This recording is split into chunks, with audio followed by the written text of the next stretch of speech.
Kính thưa quý vị đang theo dõi chuyên mục tạp chí Đối ngoại phát sóng trên kênh truyền hình Nhân dân. Ladies and gentlemen, you are watching the Foreign Affairs magazine on Gian TV.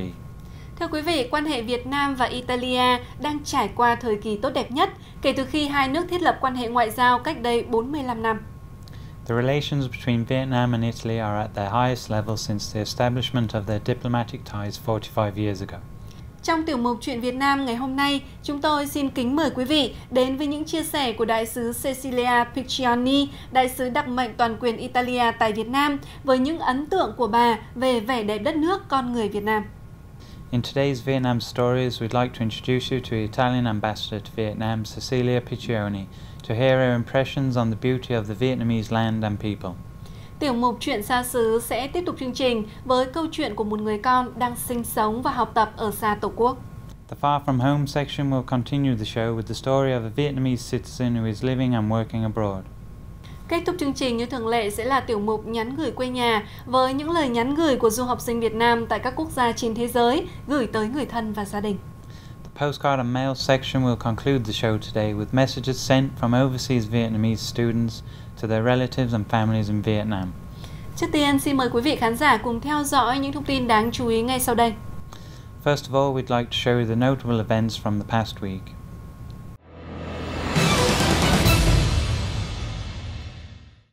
Nhận lời mời của Chủ tịch nước Trần Đại Quang, toàn quyền Australia Peter Cotgrove và phu nhân đã tới thăm cấp nhà nước tới Việt Nam từ ngày 23 đến ngày 26 tháng 5 năm 2018, nhân dịp hai nước kỷ niệm 45 năm thiết lập quan hệ ngoại giao 1973-2018. Chuyến thăm diễn ra trong bối cảnh quan hệ đối tác toàn diện giữa hai nước sau 9 năm phát triển mạnh mẽ và có nhiều đột phá đã được nâng cấp thành đối tác chiến lược vào tháng 3 năm 2018. Trong chuyến thăm lần này, toàn quyền Australia Peter Cotgrove và phu nhân đã có dịp hội kiến Tổng Bí thư Nguyễn Phú Trọng, hội đàm với Chủ tịch nước Trần Đại Quang, gặp gỡ Chủ tịch Quốc hội Nguyễn Thị Kim Ngân và tham gia nhiều hoạt động ý nghĩa khác. Việt Nam và Australia chính thức thiết lập quan hệ ngoại giao ngày 26 tháng 2 năm 1973. Trong 45 năm qua, quan hệ Việt Nam-Australia luôn được quan tâm, củng cố và đã đạt được những thành tựu to lớn. Đặc biệt, thúc đẩy hợp tác kinh tế, thương mại luôn là một trong những ưu tiên trong quan hệ hai nước, góp phần quan trọng đối với thúc đẩy tăng trưởng kinh tế tại mỗi nước. Australia là đối tác thương mại lớn thứ 8 của Việt Nam.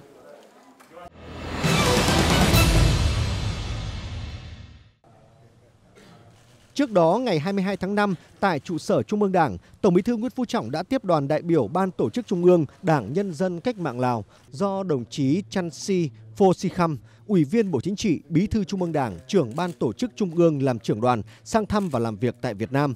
Tổng Bí thư Nguyễn Phú Trọng đánh giá cao ý nghĩa chuyến thăm, chúc mừng những thành tựu quan trọng mà Lào giành được trong thời gian qua và tin tưởng dưới sự lãnh đạo của Đảng Nhân dân Cách mạng Lào, nhân dân Lào tiếp tục giành được nhiều thành tựu mới, to lớn hơn nữa trong công cuộc đổi mới, thực hiện thắng lợi các mục tiêu Đại hội 10 của Đảng Nhân dân Cách mạng Lào đề ra. Tổng Bí thư nhấn mạnh tầm quan trọng của mối quan hệ đặc biệt Việt Nam-Lào và cảm ơn sự ủng hộ, giúp đỡ mà Lào dành cho Việt Nam từ trước đến nay, khẳng định Việt Nam sẽ làm hết sức mình cùng với Lào giữ gìn, vun đắp cho mối quan hệ đặc biệt Việt Nam-Lào ngày càng phát triển đi vào chiều sâu, thiết thực và hiệu quả trên tất cả các lĩnh vực, góp phần giữ vững hòa bình, ổn định, hợp tác và phát triển ở khu vực và trên thế giới.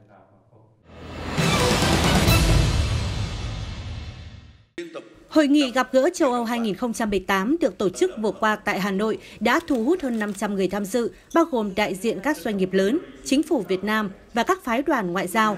Thủ tướng Nguyễn Xuân Phúc đã phát biểu tại sự kiện, khen ngợi mối quan hệ giữa các doanh nghiệp châu Âu và Việt Nam, cũng như nhấn mạnh tầm quan trọng của các mối quan hệ giữa Việt Nam và châu Âu.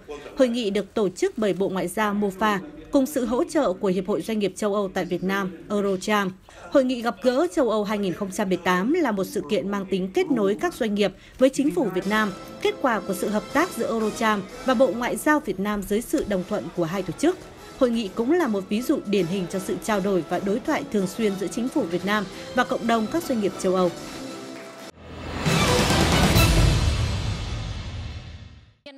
Ngày 24 tháng 5, Diễn đàn Kinh tế Quốc tế Saint Petersburg lần thứ 22 đã được khai mạc tại Trung tâm Triển lãm Expo Forum ở thành phố Saint Petersburg, Liên bang Nga. Đoàn đại biểu Việt Nam tham dự diễn đàn năm nay do đồng chí Nguyễn Văn Bình, Ủy viên Bộ Chính trị, Bí thư Trung ương Đảng, Trưởng Ban Kinh tế Trung ương dẫn đầu và có bài phát biểu trong phiên khai mạc sự kiện. Với chủ đề tạo dựng nền kinh tế tin cậy, diễn đàn năm nay thu hút sự tham gia của hơn 15.000 đại biểu là đại diện của ít nhất 1.500 công ty, doanh nghiệp cùng giới chức của hơn 140 nước trên thế giới. Các hoạt động của diễn đàn năm nay tập trung vào 4 chủ đề chính gồm nền kinh tế toàn cầu trong kỷ nguyên biến đổi, nước Nga sử dụng tiềm năng tăng trưởng, vốn con người trong nền kinh tế số và công nghệ cho vai trò thủ lĩnh.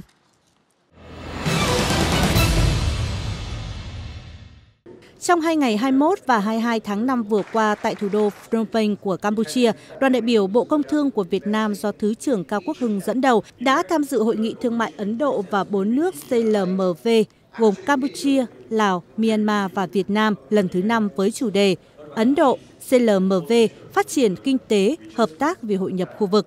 Tại hội nghị, Thứ trưởng Cao Quốc Hưng kiến nghị các nước cần tăng cường kết nối cơ sở hạ tầng giao thông, đặc biệt là kết nối cơ sở hạ tầng giao thông vùng Đông Bắc Ấn Độ và Myanmar, bởi đây là hai đầu nối quan trọng để kết nối Ấn Độ và các nước CLMV. Bên cạnh đó, cần tăng cường kết nối về thể chế thông qua việc hài hòa hóa chính sách thương mại, đầu tư và tài chính, tăng cường kết nối con người thông qua các hình thức trao đổi và nới lỏng các quy định về di chuyển thể nhân.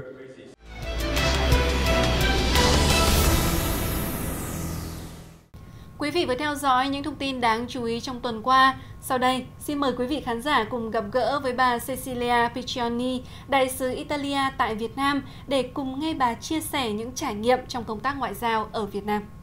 You've been watching the highlights of the past week. Now we'd like to introduce you to Cecilia Piccioni, the Italian ambassador to Vietnam, to listen to her experience of diplomacy in Vietnam.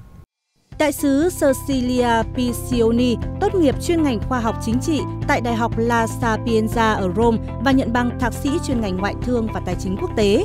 Trước khi trở thành đại sứ Italia tại Việt Nam vào ngày 7 tháng 4 năm 2015, bà từng tham gia vào các hoạt động ngoại giao tại Đại sứ quán Italia tại Praha, Đại sứ quán Italia tại Washington, làm việc tại Văn phòng Cố vấn Ngoại giao của Thủ tướng, phụ trách quan hệ với các nước châu Âu, làm việc tại Tổng cục Kinh tế Đối ngoại, phòng phụ trách về quan hệ với các tổ chức tài chính quốc tế và các tổ chức kinh tế thương mại đa phương, phái đoàn thường trực của Italia tại Liên Hợp Quốc tại New York, Hợp chủng quốc Hoa Kỳ với chức danh tham tán thứ nhất, trưởng phòng phát triển kinh tế và là đại biểu Italia tại Ủy ban Kinh tế Tài chính của Đại hội đồng Liên Hiệp Quốc. First of all, we would like to say thank you for your time today. Can you tell us about when you came to Vietnam, also your impression about our countries? First of all, let me thank you for having me and having Italy here. I landed in Vietnam in 2015, at the beginning of 2015, straight from New York City, where I was posted before, and it was love at first sight, as I always say, because I like the weather for a change. I know that many expatriates complain about the heat and the humidity, but I think I was born for this kind of weather, and so I felt the embrace of a warm country and the embrace of a warm people. This is what really struck me since the beginning. Obviously, there are the usual things that I'm sure everybody would notice coming from abroad, like I don't know, traffic or different habits. But you would be surprised to learn how many similarities are there between Italy and Vietnam. For example? For example, traffic. Traffic. I mean, I'm a driver. I drive here. I drive in Hanoi, and I drove also outside the city, the capital area. And for me, it's quite normal. I don't mean to say that in Rome it is exactly the same. I can tell you that there are many similarities between our way to approach family life, our way to approach social life. So do you find any difficulties when living in Vietnam? I wouldn't say so. I cannot find the difficulties. I even like durian, so. Oh, Oh, really? So as far as I know, you have participated in the excursions to Sơn Cape. So how could be an elegant woman like this make such a long adventurous trip? Oh, elegance doesn't have anything to do with that. I'm a sporty woman, first of all. I think my experience in Sondong was one of the most rewarding in my whole life. And I had quite a number of experiences. How would I say? Unique. Unique is the right word. But also because it was challenging on the physical side for sure. So different. You know that in Sondong very few people are allowed every year, and I hope that it will stay like this, because I heard that there are many plans for making Sondong available to mass tourism. I personally think it's a crazy idea, because you can definitely change Sondong in a Disney dong, but people will not see what I saw. And what the few people that till now had the opportunity to visit the cave had seen till today, as I said. You can definitely disrupt it, open it up and let tourists flee inside, but it won't be Sondong anymore. Have you ever think about how can we improve the number of people know about the Sondong in Vietnam, especially Italian? Oh yeah, obviously. When we had this wonderful opportunity to visit Sondong, we were just 5 foreign ambassadors. We were selected by the MOFA, your Ministry of Foreign Affairs, and we all actually used that opportunity to work as marketing agents for Sondong and Vietnam in general. And indeed, it is not by chance that after few months after my visit to Sondong, we had one of the primary Italian TV program showcasing one full hour of Vietnamese beauty. I think that it was really worth it also in this respect. But I want to spend just one few sentences about Sondong, because I think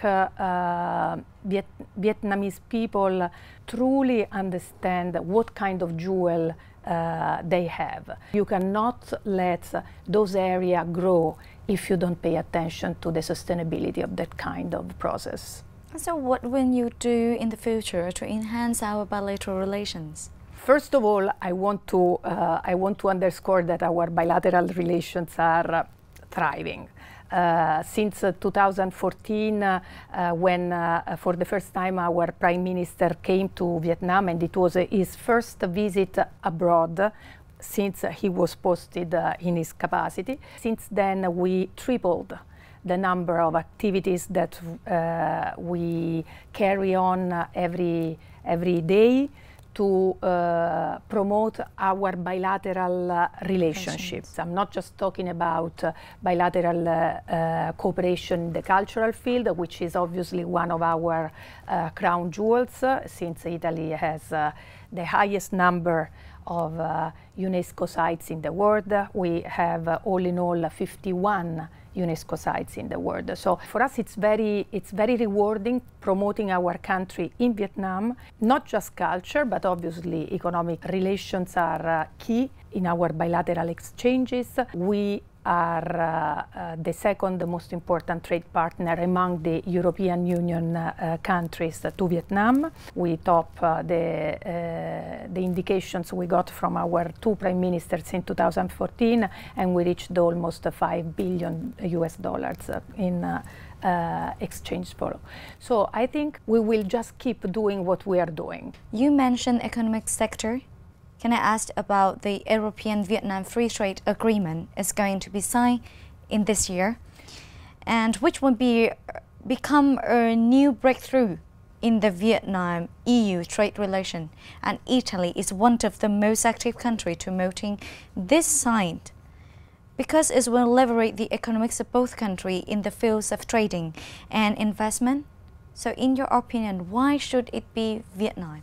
First of all, Vietnam EU FTA is definitely a priority for Brussels and for each of the 28 member states, EU member states. For Italy in particular. And why so? Because our two economies are very complementary. Two countries very similar. Long, very slim, like Vietnamese and Italian women, very dependent on the sea. We have a backbone of our productive sector that is represented by SMEs, exactly like Vietnam.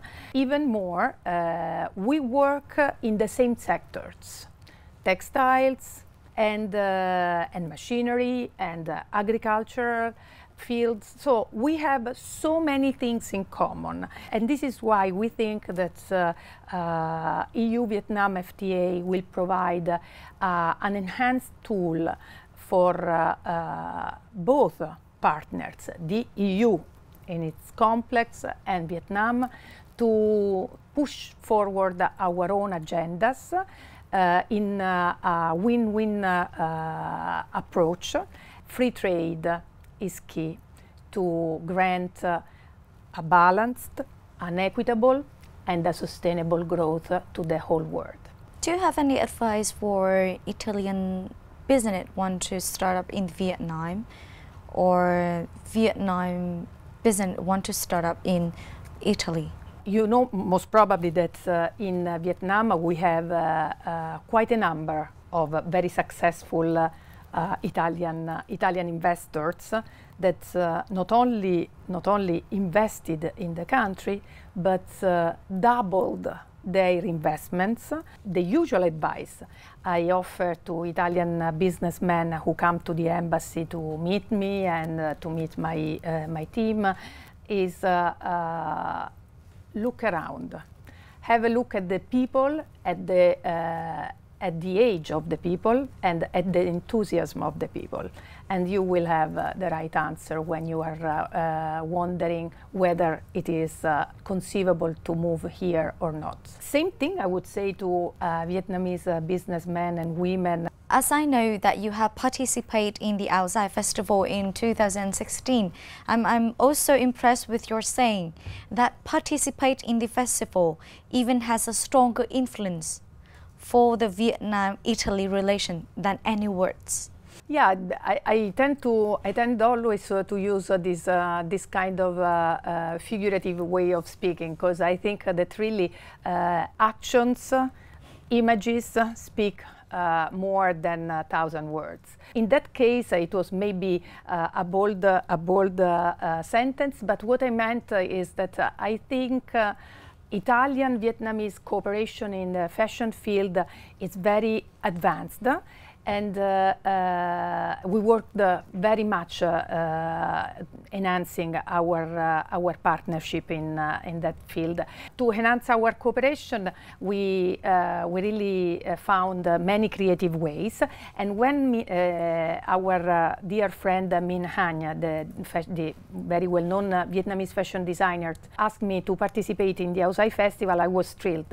And I proposed to her to have Italian fashion designers reinventing the Outside, offering to the Vietnamese public an Italian way to see Outside. My hope and my desire would be to see Vietnamese designers thinking more and more out of the box and offering an updated version of Outside, a version that could be really spread out around the world, and that could make Vietnam somehow recognizable just for that. More and more creative solution, more and more thinking out of the box could really make the difference for Vietnam. You live in Vietnam for 3 years. And 1 month. And 1 month. Of course, you have many Vietnamese friends. Do you have any story about, well, special friends in Vietnam? Obviously, I have very special relations with many Vietnamese. I don't think I want to single any one of them out, but what I want to underscore is once again the similarities that bring Italians and Vietnamese together.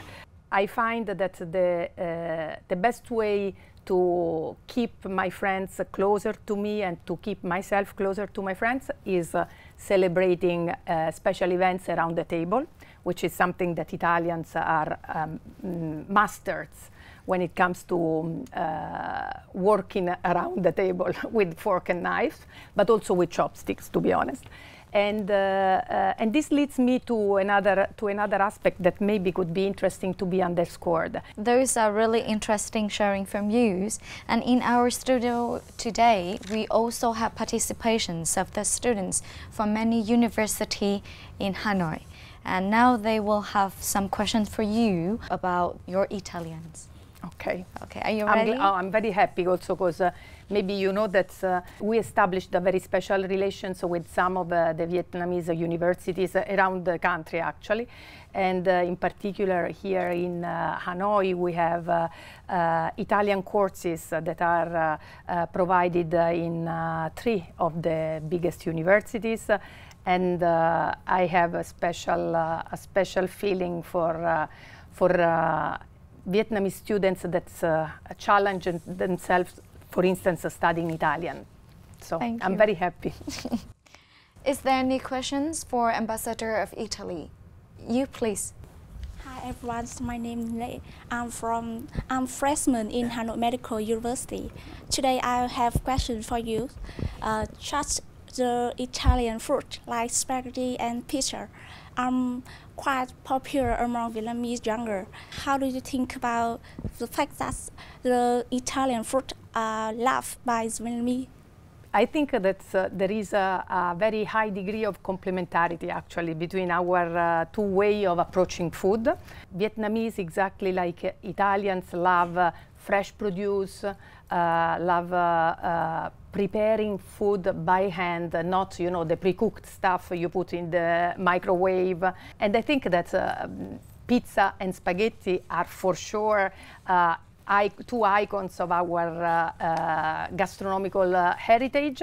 But don't forget tiramisu, because I know that's one of the most important assets we have in Vietnam is tiramisu. Tiramisu is really one of our best ambassador when it comes to the table.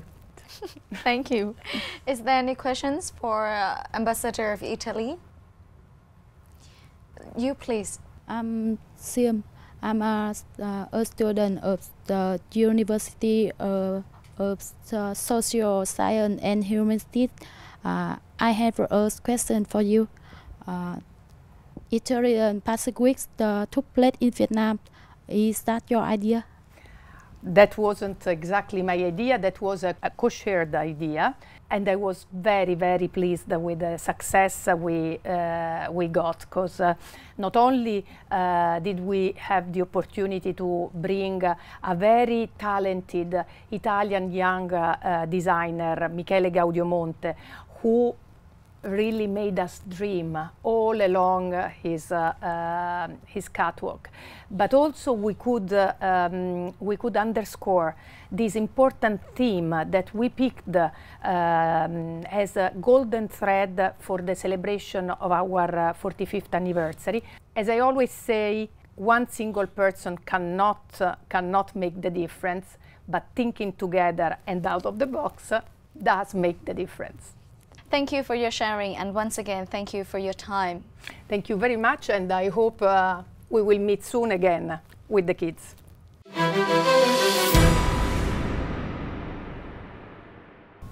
Quý vị vừa theo dõi tiểu mục Chuyện Việt Nam. Sau đây xin mời quý vị khán giả đến với tiểu mục Chuyện xa xứ của chúng tôi ngày hôm nay. We've just watched Vietnam stories, now let's move to the Far From Home section. Đây là công việc mà Chris làm trong suốt 8 năm qua, kể từ ngày quyết định rời London để đến Việt Nam, đảm nhận một nhiệm vụ mới. Một nhiệm vụ mà ông quyết dồn hết tâm huyết, sức sáng tạo của bản thân để đặt nền móng cho một trường đại học được coi là biểu tượng của mối quan hệ Việt Nam và Vương quốc Anh, hiệu trưởng trường Đại học Anh Quốc Việt Nam.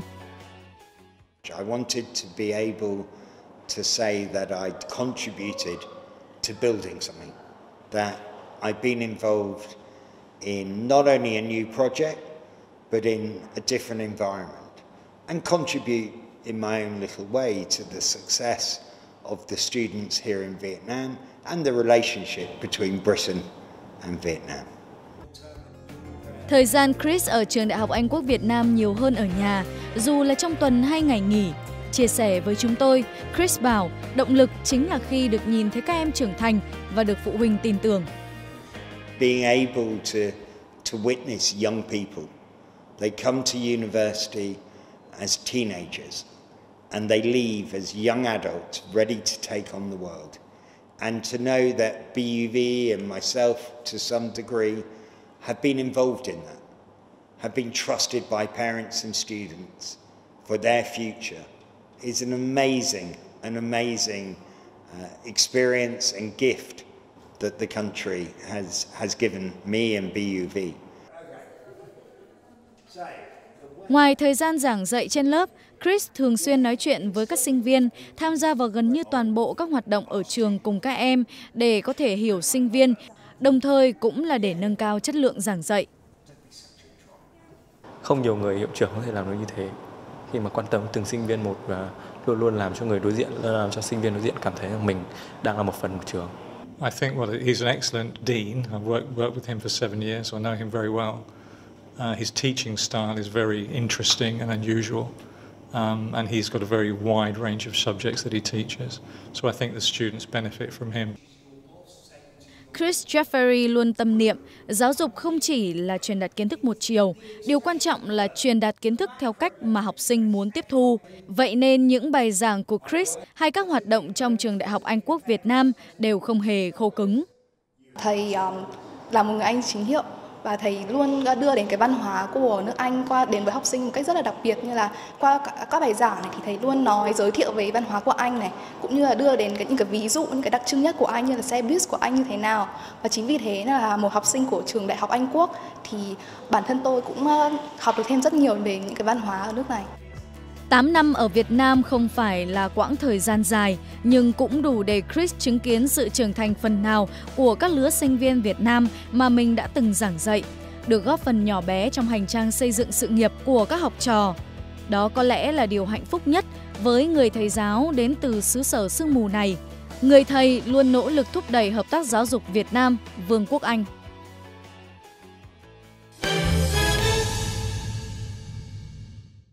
Tiếp theo như thường lệ, tiểu mục nhắn gửi quê nhà với những lời nhắn của các du học sinh Việt Nam gửi tới người thân và gia đình sẽ kết thúc chương trình của chúng tôi ngày hôm nay. As usual, the postcard and mail section, which will show you messages sent from overseas Vietnamese students to their relatives in Vietnam, will end our show for today. Bạn Nguyễn Thanh Huyền, du học sinh tại Hà Lan chia sẻ, đối với các du học sinh Việt Nam như chúng mình thì du học tại Hà Lan là một trong những lựa chọn rất tốt. Các du học sinh có thể dễ dàng làm quen với cuộc sống ở đây bởi 90% người dân Hà Lan biết nói tiếng Anh, dù họ chỉ sử dụng tiếng Anh trong những trường hợp cần thiết. Các phương tiện giao thông công cộng ở đây như xe buýt, tàu lửa, xe điện cũng khá tốt. Bạn có thể tìm thấy bản chỉ dẫn, bản đồ khắp mọi nơi. Từ nước Mỹ xa xôi, bạn Bùi Diệu Khánh Thi cho biết, ở một nơi xa lạ, thật may mắn khi tôi đã được gặp những người bạn, những người thầy cô vô cùng thân thiện và tích cực, giúp đỡ tôi rất nhiều trong việc làm quen, hòa nhập với môi trường mới. Tôi đã tham gia một số câu lạc bộ ở trường và được gặp rất nhiều bạn mới. Nhờ những người bạn ấy mà năm đầu tiên du học của tôi đã trở nên hoàn thiện và ý nghĩa hơn cả. Với những bạn đang còn do dự lựa chọn cho mình con đường đi du học, hãy vững tâm nhé. Cuộc sống xa nhà không khó khăn như chúng mình thường nghĩ đâu. Thưa quý vị, chương trình tạp chí đối ngoại tuần này của Truyền hình Nhân dân cũng xin được tạm dừng tại đây. Ladies and gentlemen, that is the end of today's show, Foreign Affairs Magazine by Nhân TV. Chúng tôi rất mong nhận được sự góp ý và trao đổi của quý vị khán giả, cũng như những lời nhắn nhủ cho những người ở xa thông qua địa chỉ Facebook Truyền hình Nhân dân. We're looking forward to receiving your feedback and messages through our Facebook page at Truyền hình Nhân dân, hoặc địa chỉ email tạp chí gn@gmail.com, or via our email address at tapchidn@gmail.com. Xin kính chào và xin hẹn gặp lại quý vị trong chương trình tiếp theo. Thank you for watching and see you back here next week.